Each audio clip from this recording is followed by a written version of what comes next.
शांति।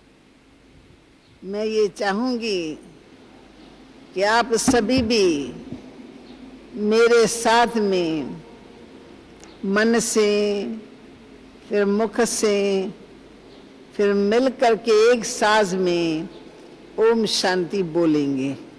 पहले मैं बोलूंगी, फिर मेरे साथ साथ आप बोलना। ओम शांति, ओम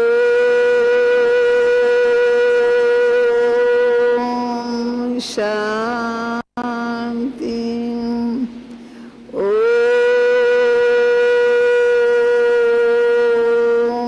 शांति।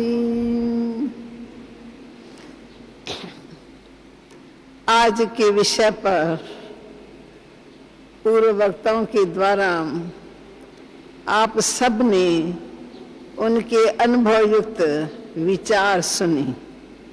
सब ने बहुत अच्छे से विचार दिए हमारे सामने, और ये बिल्कुल प्रसिद्ध बात है। नारी को हम घर के अंदर देखते हैं, उसका क्या पाठ है। हर प्रकार से हर व्यक्ति के साथ उसको चलना ही पड़ता है, इसलिए उसमें बहुत कलाएं आ जाती हैं। बच्चों की पालना कैसे करनी है, उसमें उनका कितना त्याग रहता है, नींद का त्याग रहता है, सेवा भाव लगन से प्यार से बच्चे की बड़े सुंदर ढंग से पालना करती हैं। फिर सासू ससुरा है, उनके साथ भी उनको बहुत अच्छा व्यवहार रखना पड़ता है, क्योंकि वो बुजुर्ग है। और माताओं के अंदर ये भावना रहती है, बड़ों की आशीर्वाद चाहिए।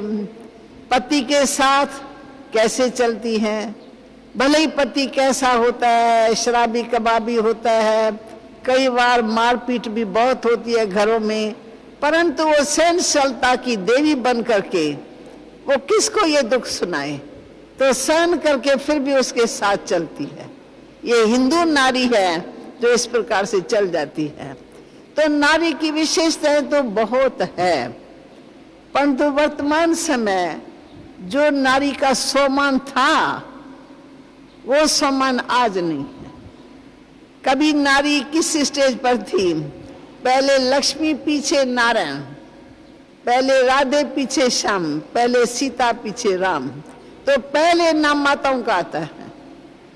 तो जरूर है कि माताओं में ऐसी शक्ति थी। आप सब अनुभवी हो, मंदिर में नर नारी दोनों का इक्वल पूजन चलता है। जहाँ लक्ष्मी की पूजा है, वहाँ नारायण उसके साथ साथ में है, राम के साथ सीता, मंदिर में दोनों ही हैं, राधे कृष्ण दोनों ही।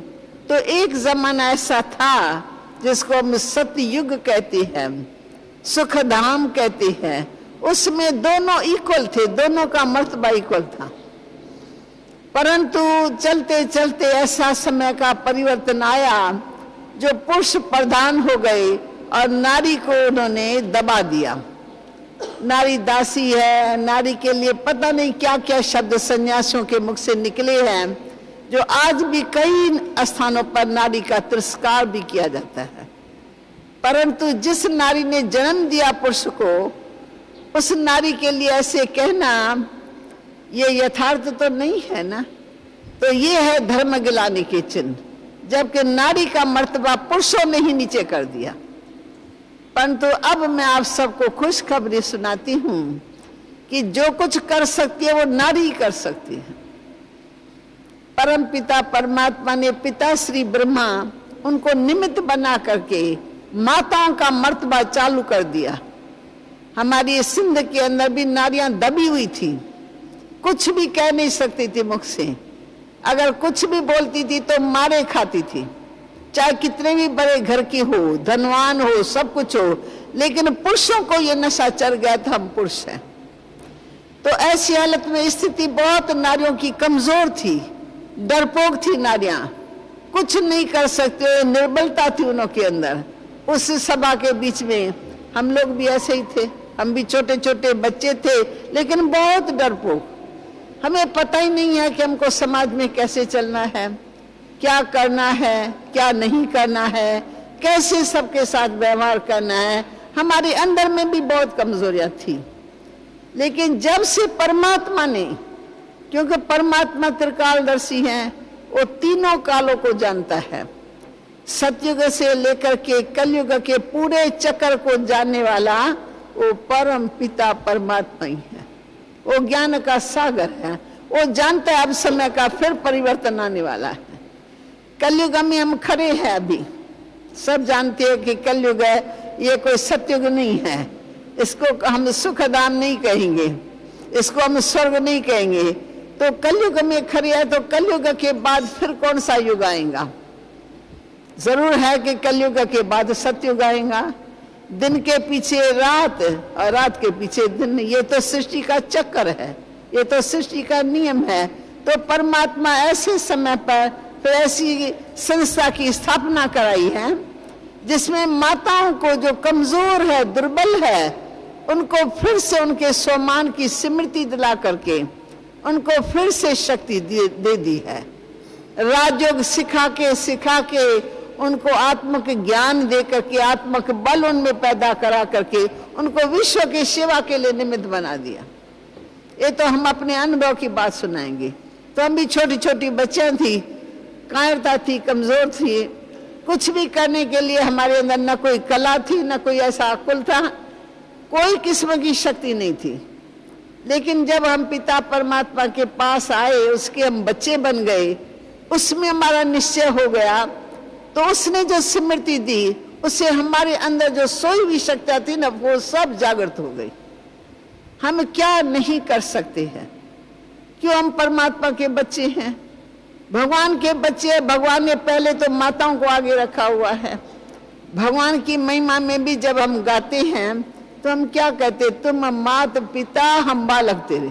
अरे भगवान को भी पहले माता बनना पड़ता है, रचना रचने वाले तो माँ चाहिए ना पहले। परमात्मा पिता है, परंतु पहली महिमा में उनको क्या शब्द देते हैं? तुम मात पिता हम बालक तेरे। तो वो आकर के फिर माताओं का मर्तबा जारी करता है। माताओं में अनेक प्रकार की शक्तियां जो नहीं थी ना, वो सब शक्तियां ज्ञान के द्वारा उनके अंदर जागृत हो गई और वो विश्व की सेवा के लिए निमित्त है। हमारे संस्था की जो भी हेड्स दादियां है, ये सब विश्व की सेवा में रात दिन हम देख रहे अथक होकर के कैसे वो सेवाएं करती है। ना उनको दिन की परवाह, ना उनको रात की परवाह, ना उनको नींद की परवाह है। भगवान ने कार्य दिया, हमको भगवान का कार्य संपन्न करना है, हमको सारे विश्व को जगाना है। तो उनकी जो भावनाएं हैं वो सब में श्रेष्ठ है। उनके अंदर मधुरता है, सहनशीलता है, त्याग भावना है, तपस्या की मूर्त। भक्ति में भी माताएं आगे होती है, हर बात में माताएं आगे होती हैं। निर्माणता का गुण है उनके अंदर, शीतलता का गुण है। इसलिए भारत के अंदर ये नवरात्र में ये नव दुर्गा देवियां बिठाते हैं। वो सब क्या है? ये भी सब नारियां हैं ना। तो नारियों ने ऐसा काम किया है जिसके कारण आज दिन तक नारियों का गायन है, पूजन हो रहा है। स्थान स्थान पर उनके दिन इतने बड़ा करोड़ों रुपया खर्च करती है देवियों का दर्शन कराने के लिए। तो जरूर कभी नारियों ने काम किया है ना। तो ये गामड़े को सुधारने की तो बात बड़ी है ही नहीं।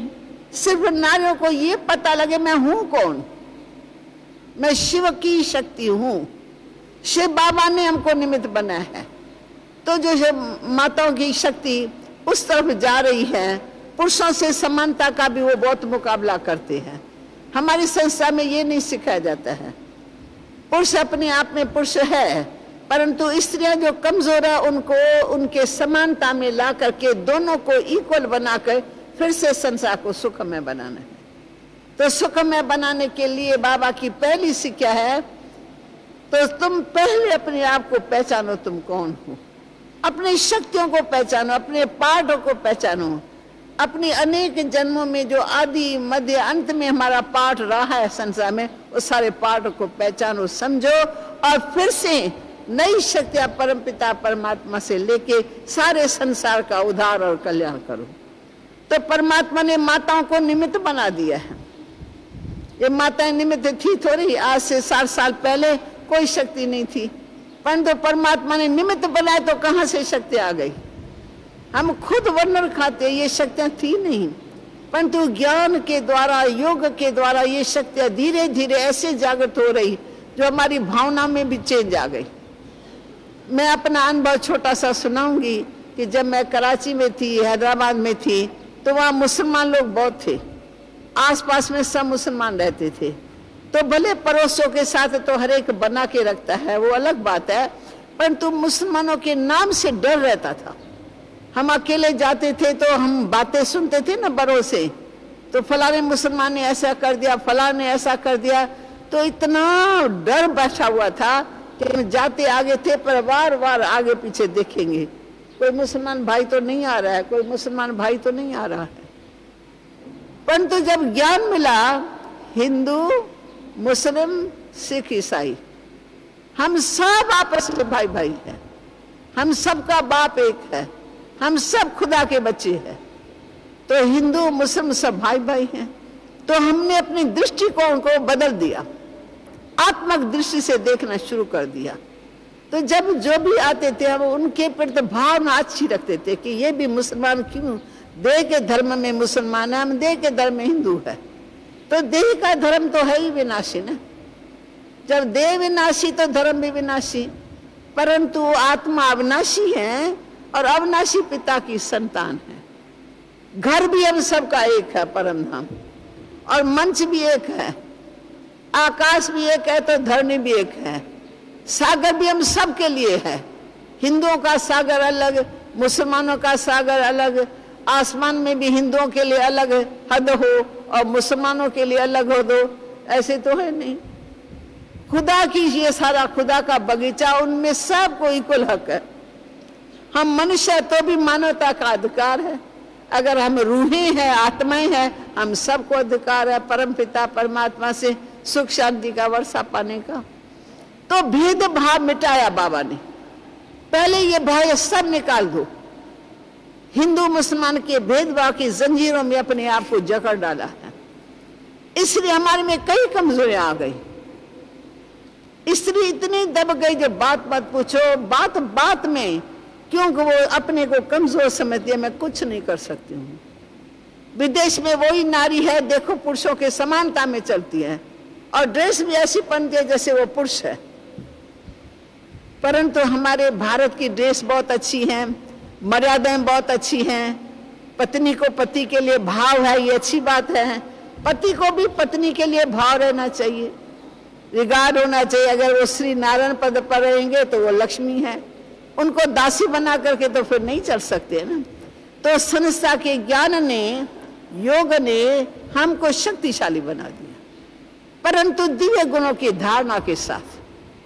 सिर्फ देह अभिमान में नहीं, तो मैं नारी हूं तो हमारे को ऐसे हक मिलने चाहिए, हम पुरुषों से मुकाबला करें, नहीं।